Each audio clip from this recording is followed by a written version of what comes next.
Hi అండి, నమస్తే. నేను మీ రమ. ది రమ కిచెన్కి స్వాగతం. ఈరోజు మన రెసిపీ స్ప్రౌట్స్ కర్రీ అండి. ఇది చపాతీలోకి పూరీలోకి కూడా కాంబినేషన్గా చాలా బాగుంటుంది. ఈ స్ప్రౌట్స్ కర్రీ ఎలా చేసుకోవాలి, ఇది చేసుకోవడానికి ఏమేమి కావాలి ఇప్పుడు చూద్దామండి.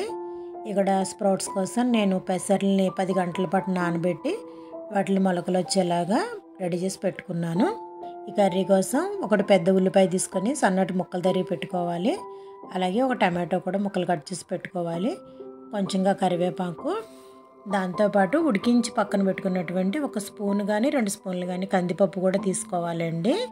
ఇది కొంచెం వేసుకోవడం వలన మనకి కర్రీ గ్రేవీగా వస్తుంది. వీటితో పాటే కొంచెంగా తాలింపు కోసం ఆవాలు, జీలకర్ర, ఎండుమిర్చి కావాలండి.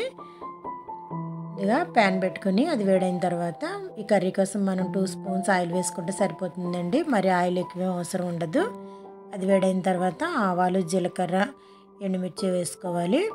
ఆవాలు కొంచెం చిటపటమన్న తర్వాత కరివేపాకు, మనం కట్ చేసి పెట్టుకున్నటువంటి ఉల్లిపాయలను కూడా వేసుకొని దోరగా వేగేలాగా ఫ్రై చేసుకోవాలి.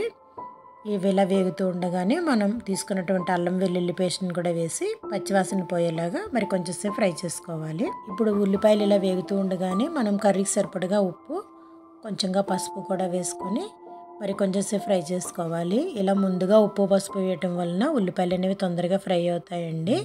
అందుకే నేను ముందుగా వేస్తాను. ఇలా వేగిన తర్వాత మనం కట్ చేసి పెట్టుకున్నటువంటి టమాటాలను కూడా ఇందులో యాడ్ చేసుకోవాలి.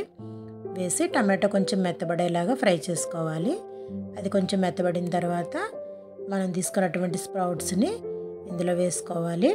ఇలా స్ప్రౌట్స్ కొంచెం వేగిన తర్వాత దీనిలో మనం కర్రీకి సరిపడా కారం వేసుకోవాలి.